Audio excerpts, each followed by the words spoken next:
sometimes I'm really tired with working with some clients.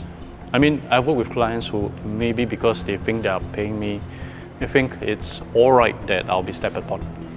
I've also met several clients who blue ticked me and ghosted me, not answering my queries for several months at a time, then came back one week and demanded for work to be handed up in days. And worse, there are those who even think they are better than us in professional video production work and started directing us in what we do. And then there are those who are weird.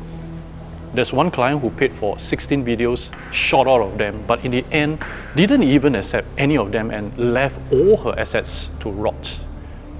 There's also another who, despite paying for our work, doesn't want to shoot until months to a year later. And perhaps the strangest one has to be a prospect who requested to meet up at least 3 times, right? And then we discussed in depth about what he needed already, and we locked in the shoot dates, and he even made us promise a delivery date for his videos, only to disappear altogether after the contract was sent. Disappeared, as in I've never heard from him again. So yes, I have met my fair share of bad clients, and I believe that in the world of business, every business owner, sales professional and freelancer would have their own interesting stories to tell. But this is my video. Let me rant about my worst clients and how they treated me. Hey, I'm Differenter Colin, and this is My Thoughts Season 3.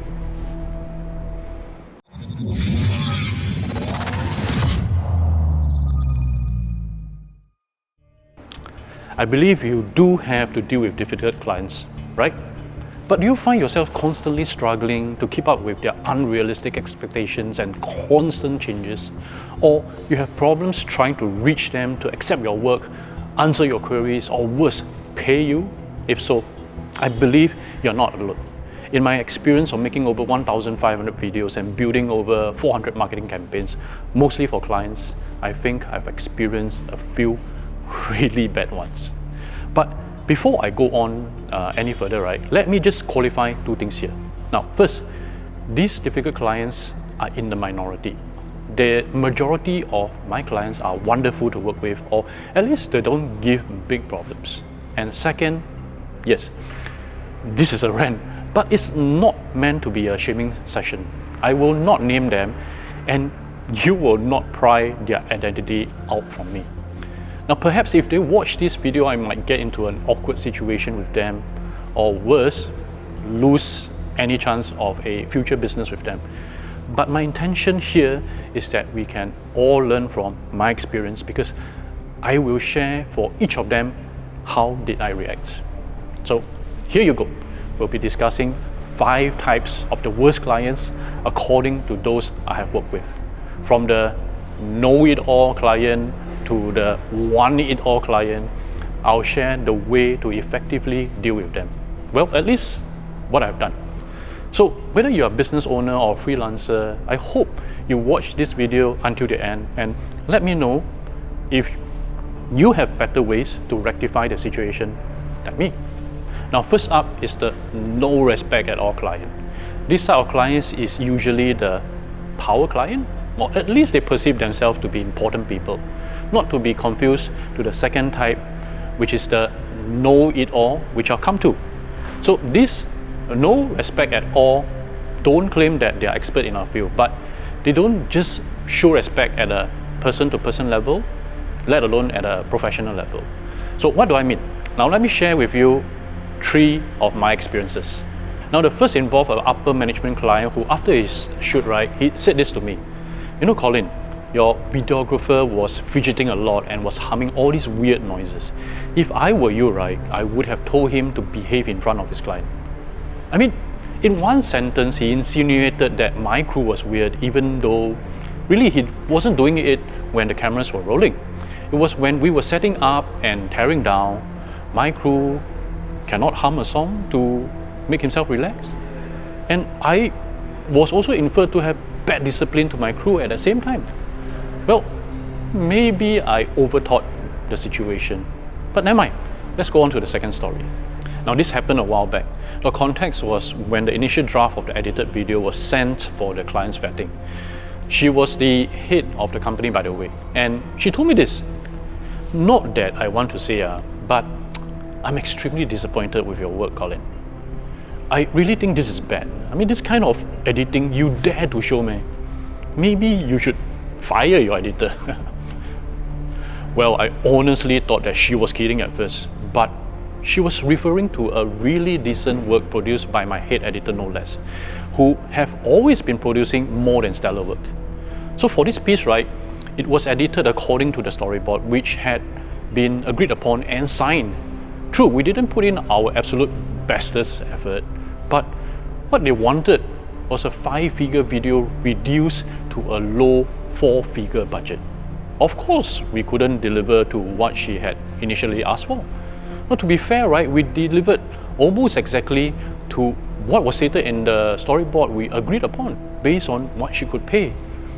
We even gave her an extra minute of edit than what was agreed.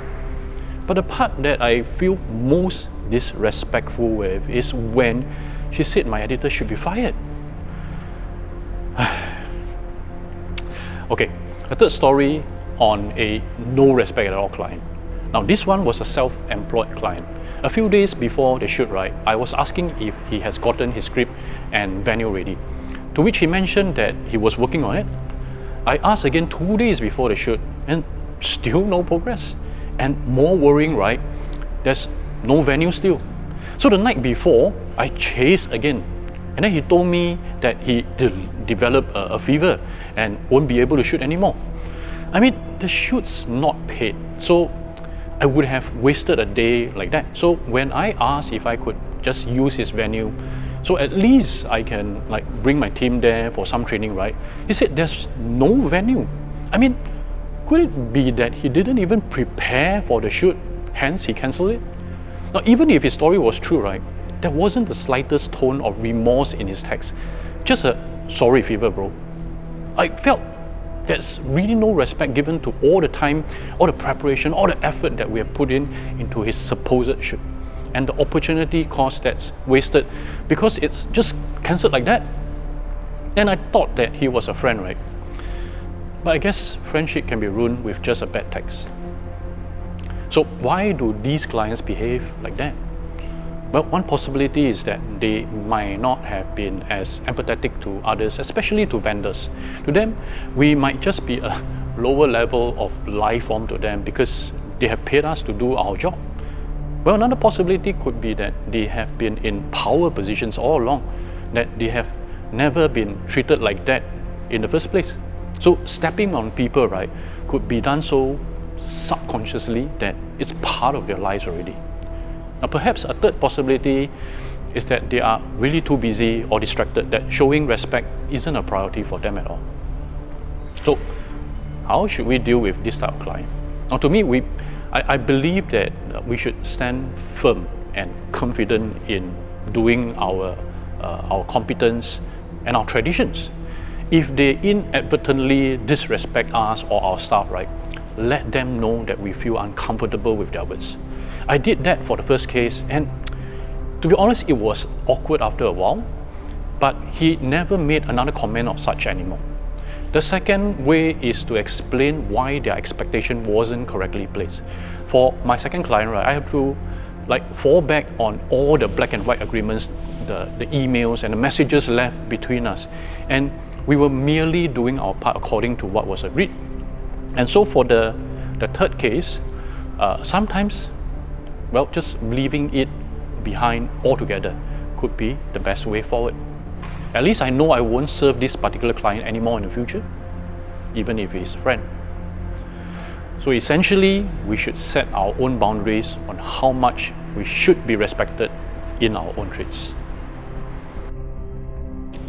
Okay, onto the second type of clients, which I call the know-it-all client.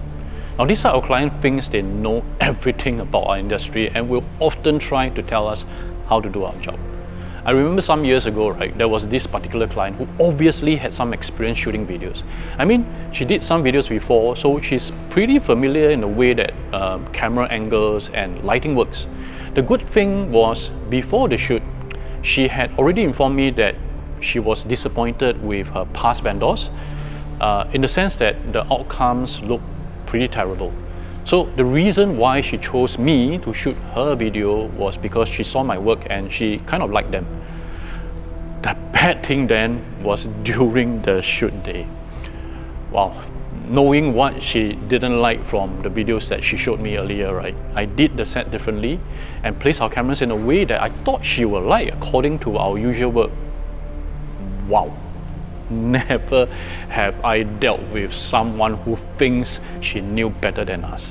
From the placement of the cameras to how she stood in front of the frame, to where and how much the lighting should be, to even the props design in the background, right? She has inputs. And it wasn't the type of, should we shift this type of suggestion. It was more like she was doing everything on her own. So needless to say, right, despite my counter suggestions, I was vetoed. And the outcome, well, let's just say that even I'm not proud to show that video as one that is produced by Lens. I didn't think she liked it in the end either, because she never made a second video with us. So I guess she behaved this way for a few reasons. Now first, as I mentioned, she had some previous experiences in the industry and feel that her knowledge and competence were superior to mine. She was also a boss, so she could be used to being a position of power and control, and therefore want to be heavily involved in deciding all the what-tos and how-tos. Yeah, and maybe she also didn't trust my expertise and value that I could bring to the video project. So how I dealt with her, and perhaps also the key to dealing with this type of client, right, is to be confident in our own expertise and to clearly communicate the value we will bring to the table. And in my case, the sets. It's also important to establish clear boundaries to let the client know that while they can veto our input, they should not blame us on the final outcome, since they've clearly made all the decisions in the first place. And if they do blame us, then we have to be firm in not accepting the responsibility of the less than ideal work delivered. Okay, onto the third type of client, which I call the not around at all client. Now this type of client disappears for long periods of time and is often difficult to get a hold of. So let me share two stories for this type of client. Now the first one is a client who paid for a package of 16 videos. Now no problems in making her pay, and she even volunteered to pay ahead of schedule, which is great. But there was some issues of getting her to commit to her shoots. However, in the end, she did appear for all her 16 shoots. The problem came when it was time for her to vet her draft edits. Now at first, right, she mentioned she would take a look at it, but a week passed, then a month, then by the time all her 16 videos were delivered, it was already 4 to 5 months in. So at the time of this video's production, right, it has been more than 1 year since we delivered the first draft. And I haven't heard from her since. Mind you, she's paid for all her videos already, but she just abandoned what she has paid for altogether. Now, the second story was similar, in which the video was done and the draft was delivered, albeit a little late. But similar to the first case, right, the client didn't vet the video, and despite being a biggish company, none of the staff took on the job of vetting the video seriously, despite having a few meetings. The comments never came until I threatened to shut down the project after a whole 6 months. You see, in our contract, right, this vetting period was supposed to be only 1 month. So I think it wasn't unreasonable on my end. When they finally gave their comments, somewhat reluctantly, I was given the impression that my team had to amend the video within 1 or 2 weeks because they had to catch a timeline for the video to be used. So needless to say, I had to manage the expectations. We took a full month to make the amendment, but it was due to Christmas holidays and our other clients' work. So seriously, right, I deduced that this type of client disappear probably due to a lack of organization and time management on their end. No doubt they are obviously busy, so perhaps they just overestimated on their ability to work on the project with the limited time that they have. Well, in a way, right, perhaps they also have rather unrealistic expectations, and they believe that the project can be completed with minimal input from them. And most likely they may also have multiple projects going on simultaneously and may not prioritize my project with them. So to be honest, right, I'm dealing with more and more of these types of clients. And unfortunately, they stem from mostly two industries that I dealt with a lot. So ever since I've come up with this mandatory clause in my contract with them to clearly spell out the timelines and the deadlines from the start, it's not pretty, and sometimes I'm being perceived as being petty. But this is to protect me as well as my client should situations like this happen. So to you, I really urge you to put in written contracts, minimally an email or WhatsApp message to protect yourself. Okay, it's been a difficult video to shoot so far because of all the negativity. But I think we need to complete it by addressing the last two types of the worst clients. However, I'll leave it to another video as this one is coming to be too long a duration. So subscribe to my channel if you haven't and ring that notification bell so you won't miss part 2 later.